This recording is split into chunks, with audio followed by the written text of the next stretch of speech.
All right, Steve here with one more step in activity 11-2. So what I want to do is I want to summarize what we've done with the activity and then talk about one more big idea, something called the expected value of a random process.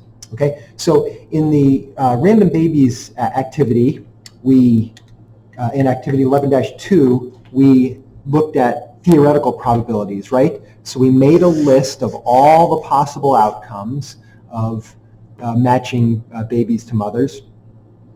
And the important thing was each of those outcomes was equally likely, right?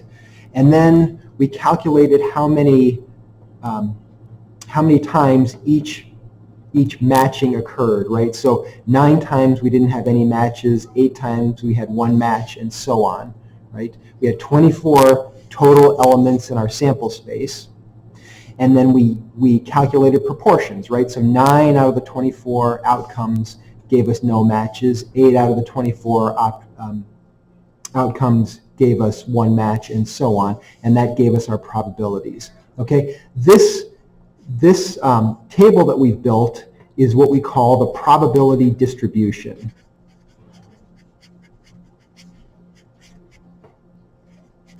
Don't have quite enough room to write distribution there, my fat marker, okay?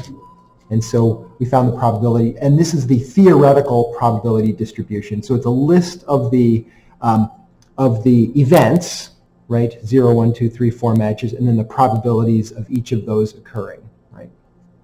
Okay, all right, and then we can use that probability distribution to answer the big questions, right? So we already did this for the using the computer simulation data, and now we can do it with our theoretical probability, right? So the answers from the theoretical probabilities.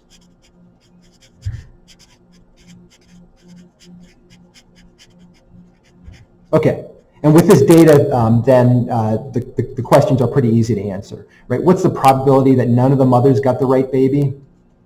Well, right from our table, right? There were 9 out of 24, right?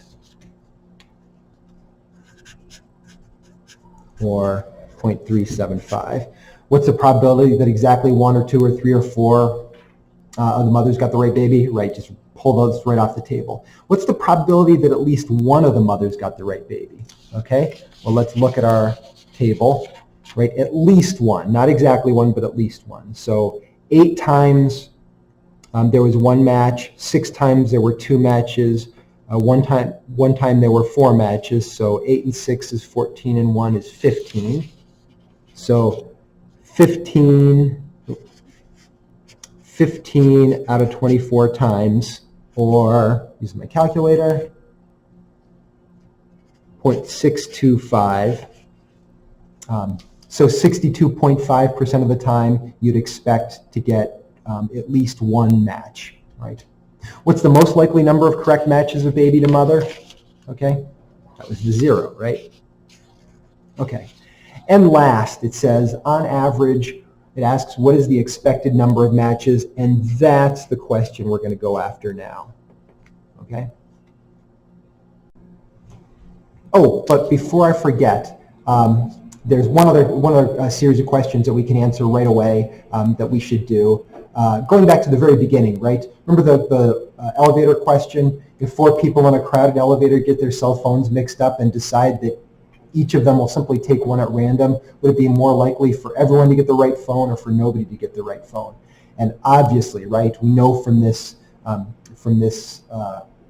experience with the random babies, it's way more likely for nobody to get the right phone, right?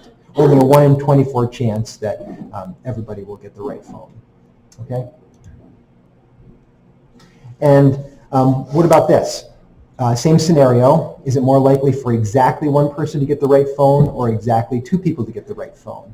And again, we can answer that right away from our table, right? We know that the chances of exactly 1 person getting the right phone would be 8 out of 24, right, or about 33%, and for exactly 2 people to get the right phone, it's 6 out of 24 or a quarter or 25%, right? So it's more likely for exactly 1 person to get the right phone.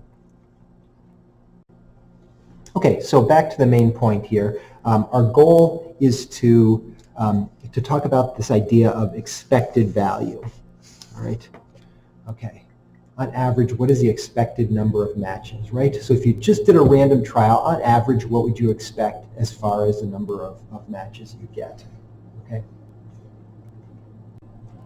So we'll go over to activity 11-2 again, right? And it asks a couple of questions. In part F, it says, for the computer simulation, calculate the average number of matches per repetition of the process.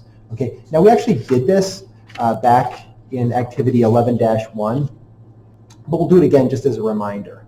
Okay, so when we did our computer simulation, right, these were our results. We did 1,000 trials, right, and 368 times we got 0, and 340 times we got 1 match, and so on. So this is a frequency table, right, just like in activity or in topic 8 and topic 9. Right? So when I'm reading this, if I'm thinking about this as a frequency table, it's like having 368 zeros, and then 340 ones,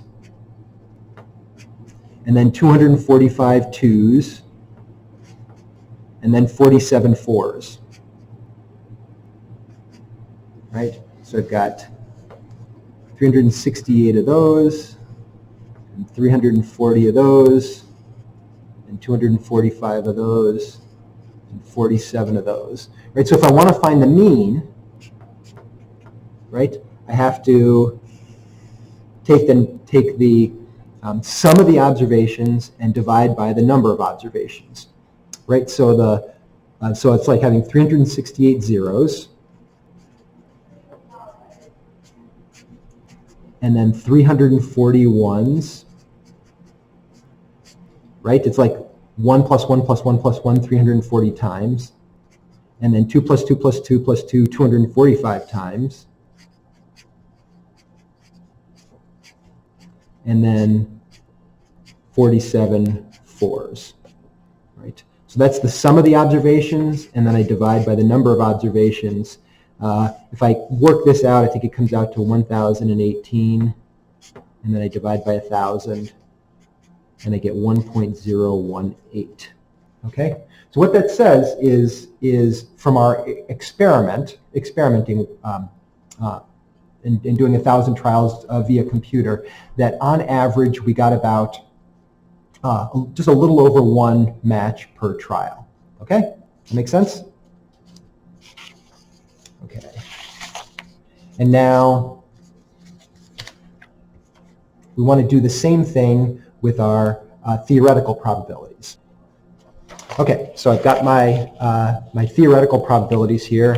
I don't need to show my sample space. I just need my table there, right? Okay, so I can think of this in a couple of different ways. One way I can think of it is, all right, doing it exactly the way that we did it for the computer simulation, right? So the mean, okay, the mean is going to be the sum of the observations divided by the number of observations. So we can think of it as sort of, on average, if you did this 24 times, 9 times you'd expect to get 0 matches, 8 times 1 match, and so on. So we can think of our mean as being, so it's like having 9 zeros, and then 8 ones, and then 6 twos, and then 1 4 in those 24 trials, and then dividing by the number of observations, 24 of them, right? And so that comes out to be 9 times 0 is 0, 8 is 17, and 12, sorry, 9 times 0 is 0, plus 8 is 8, 8 and 12 is 20, 24.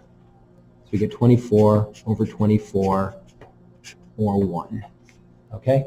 So that says that theoretically we expect on average to get one match per trial on average. Okay? All right, so that's one way to think about it. Another way you can think about it sort of algebraically, and I know algebra is not a big part of the course, but this is kind of worth noting, right? So this is like, if I divide everything out by 24, this is like doing 9 over 24 times 0 plus 8 over 24 times 1 plus 6 over 24 times 2 plus 1 over 24 times 4, okay? And the reason that's useful or worth thinking about is this is the probability of getting 0 matches times 0 matches. This is the probability of getting 1 match times 1. This is the probability of getting 2 matches times 2. This is the probability of getting 4 matches times 4, okay? And we get the same thing either way, but it's a different way of doing the calculation, and it's a useful way to think about it. It's called the expected value. Okay, so I'm going to switch over.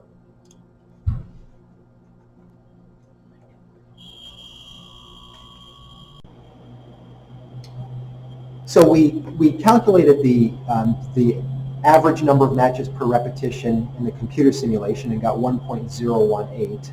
Okay, and then we just did it for the theoretical probabilities. Okay, and we got exactly 1. Right. Okay. And this is what we're doing when we're calculating expected value. Okay, so the definition: the listing of the possible values of the numerical process. That's our probability distribution. So I gave you that terminology.